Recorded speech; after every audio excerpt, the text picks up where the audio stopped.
Muy buenas a todos. En esta mañana quiero compartir con vosotros una saeta de esperanza. Quiero compartir con vosotros la palabra de Dios, ya que en estos momentos tan difíciles, estos momentos de incertidumbre, de confusión, estos momentos de pandemia, de cuarentena, de tragedia que estamos viviendo, necesitamos más que nunca la palabra de Dios. Muchos se preguntan qué va a suceder, qué va a ser. La respuesta siempre está en la palabra. Muchos quieren saber qué es lo que va a acontecer. Vuelvo a repetir, la respuesta está en la palabra. Dice 2 de Pedro capítulo 1 y verso 19 que tenemos la palabra profética más segura. Esa es la Biblia, la palabra de Dios. Y la palabra nos habla, nos enseña, ya que Dios siempre ha querido hablar con el hombre, siempre ha querido hablar contigo, siempre ha querido enseñarte, mostrarte el camino. Y la Biblia nos enseña que Dios ha hablado con el hombre de muchas formas y de muchas maneras. Dice el libro de los Hebreos capítulo 1:1. Dice, Dios habiendo hablado muchas veces, y dice la palabra, y de muchas maneras, ¿vale? Porque a Dios no se le puede encajonar, no se le puede enfrascar en una fórmula o en un método. La palabra nos enseña que Él cuando quiere habla por medio de ángeles, cuando quiere habla por medio de hombres, cuando quiere habla por medio de sueños, y cuando Él quiere habla incluso por medio de gallos y de burras, dice la palabra del Señor. Pero no solamente por medio de esas cosas, sino por medio de lo que Él quiere, cuando Él quiere, como Él quiere. Él es soberano, ¿vale? Y la Biblia nos enseña que Dios lleva desde el principio profetizándonos por medio de acontecimientos sobre otros acontecimientos que Dios tiene que llevar a cabo sobre la tierra. Eso nos lo muestra la palabra del Señor. Que la propia historia es un profeta que nos habla y nos revela de una forma anticipada otros acontecimientos que Dios va a llevar a cabo. ¿Me explico?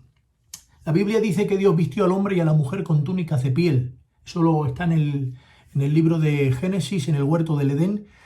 Y ya desde el principio nos muestra cómo Dios lleva a cabo el primer sacrificio tomando un animal. Esto sucedió literalmente como la palabra lo cuenta. Tomó un animal inocente, lo sacrificó y arrancándole la piel al inocente vistió a los culpables. Y de esa forma, aunque Adán y Eva fueron echados del huerto, pero no te equivoques, salieron con túnicas de inocencia, salieron con las túnicas de una víctima que había pagado por ellos.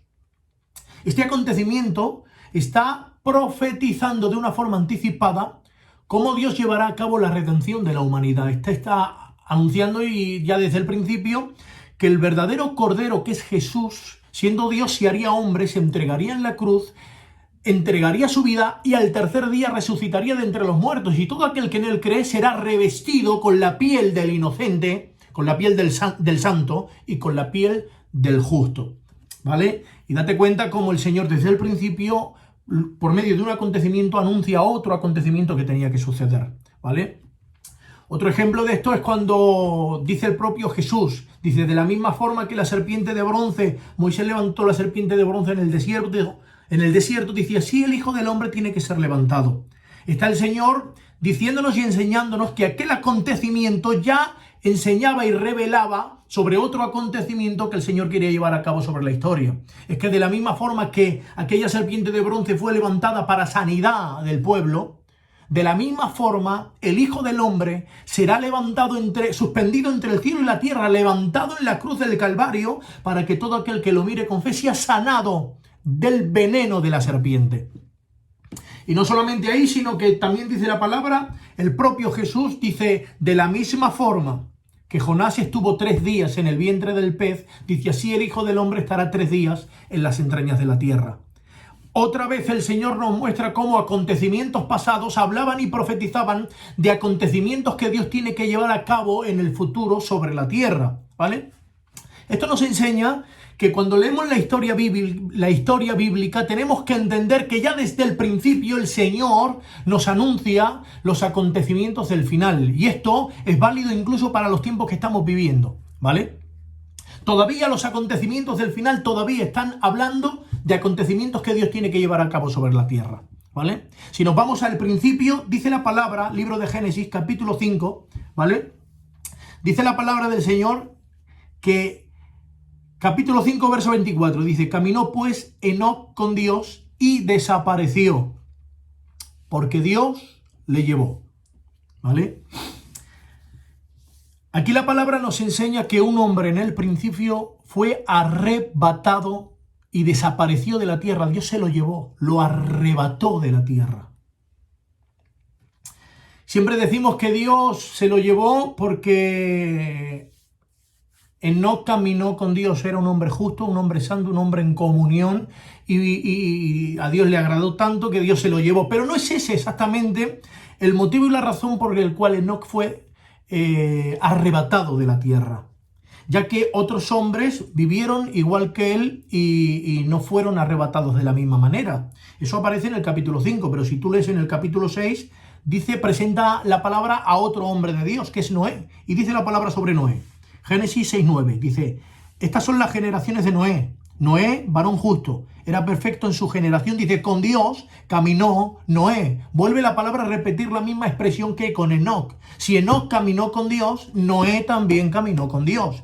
Pero date cuenta, que aunque Enoc fue arrebatado antes del diluvio, a Noé le tocó ser salvo a través del diluvio. Aquí, por medio de estos dos hombres, la palabra, de estos acontecimientos, la palabra está profetizando sobre dos pueblos diferentes que llegarán a la salvación por dos caminos diferentes. Estos dos pueblos son la iglesia e Israel. Enoc está representando a la iglesia, la cual camina con Dios porque tiene comunión con él, y dice la palabra que Enoc fue arrebatado. Así la iglesia, la cual tiene comunión y conoce a Dios y camina con él, será arrebatada de la tierra, ¿vale? Pero en cambio hay otro pueblo, otra identidad que también le pertenece a Dios, que también dice la palabra que conoce a Dios, que caminó con él. Es el pueblo de Israel, representado en la persona de Noé desde el principio, pero este no es salvo por rapto, sino que dice la palabra que a este Dios le manda un arca, dice, para que sea salvo a través del diluvio. Un juicio mundial que afectará al mundo entero, pero que Noé, juntamente con su casa, está hablando del pueblo, ¿vale?, será salvo a través de la gran tribulación. Ya desde el principio, por medio de acontecimientos, la palabra nos muestra lo que Dios hará en el final. Y date cuenta que si Enoc representa a la iglesia, mira qué detalle más bonito, mira cómo la palabra nos revela, ¿vale? La palabra dice que Enoc tuvo un hijo, el cual se llama Matusalén. Matusalén es famoso porque fue el hombre que más años ha vivido sobre la faz de la tierra. No hay hombre que haya vivido tantos años como Matusalén. Matusalén vivió nada más y nada menos que 969 años. 969 años, nada más y nada menos.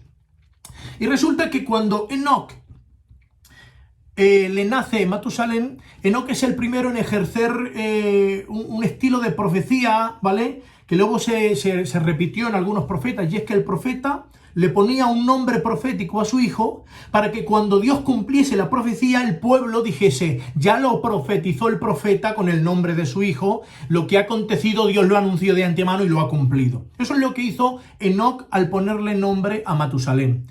¿Y qué es lo que representa o qué significa el nombre de Matusalén? El nombre de Matusalén quiere decir, cuando mi hijo muera, entonces llegará. La pregunta es, si cuando muera Matusalén llegará, ¿qué es lo que llegará cuando Matusalén muera? ¿Qué es lo que está anunciando? Bueno, si tú te pones a leer detenidamente la genealogía del capítulo 5 del libro de Génesis y empiezas a contar, ¿vale?, las generaciones, los años y todo el tema te das cuenta que el mismo año que murió Matusalén fue el mismo año que llegó a la tierra el diluvio. Esto lo he hecho personalmente. El cálculo matemático a través de esta genealogía es difícil, te fundes un poco los plomos, pero cuadra. Es el mismo año que muere Matusalén, es el mismo año que llega el diluvio sobre la tierra. Por eso Matusalén es el hombre que más años ha vivido sobre la tierra, porque la vida de Matusalén, si Enoc es la iglesia o representa a la iglesia, la vida de Matusalén está representando la gracia de Dios. Por eso Dios extendía años sobre la vida de Matusalén, década sobre década, centenario sobre centenario, porque la vida de Matusalén está representando la gracia, la misericordia y la paciencia de Dios, esperando que la generación se arrepienta para salvarlos del juicio que tiene que venir sobre la tierra, ¿vale?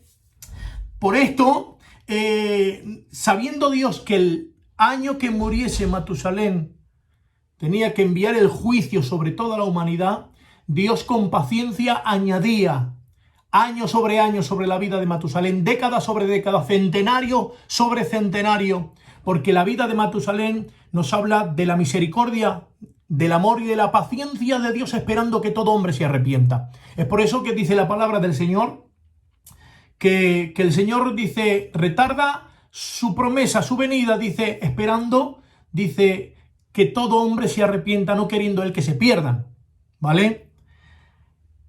Date cuenta cómo el Señor desde el principio nos muestra a Enoc, símbolo de la iglesia, el cual tiene que ser arrebatado, Matusalén, símbolo de la gracia, el cual nos muestra cómo Dios extiende su amor y su misericordia sin límites, ¿vale? Y cómo nos muestra a Noé, símbolo de un pueblo que no será arrebatado por rapto, o no será salvo por rapto, mejor dicho, sino que tiene que cruzar el juicio.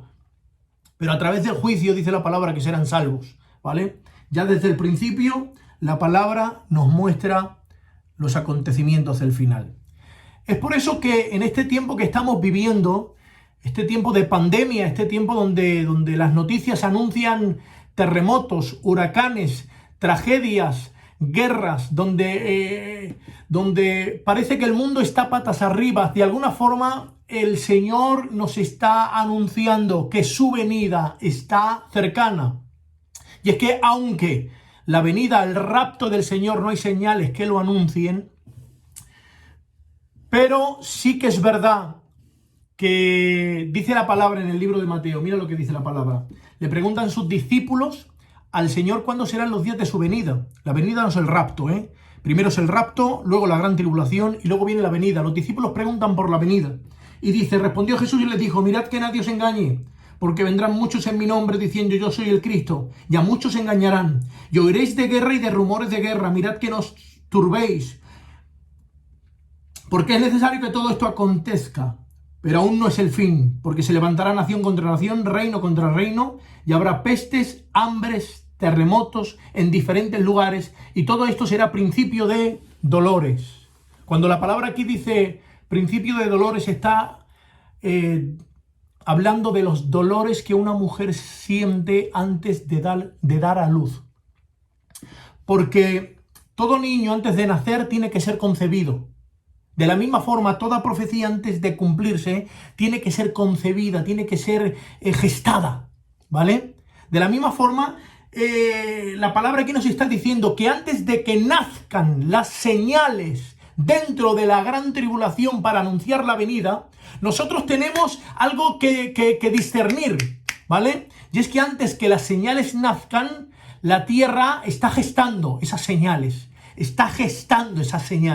¿vale? Y de la misma forma que los dolores anuncian el nacimiento del niño, de la misma forma el principio de dolores anuncia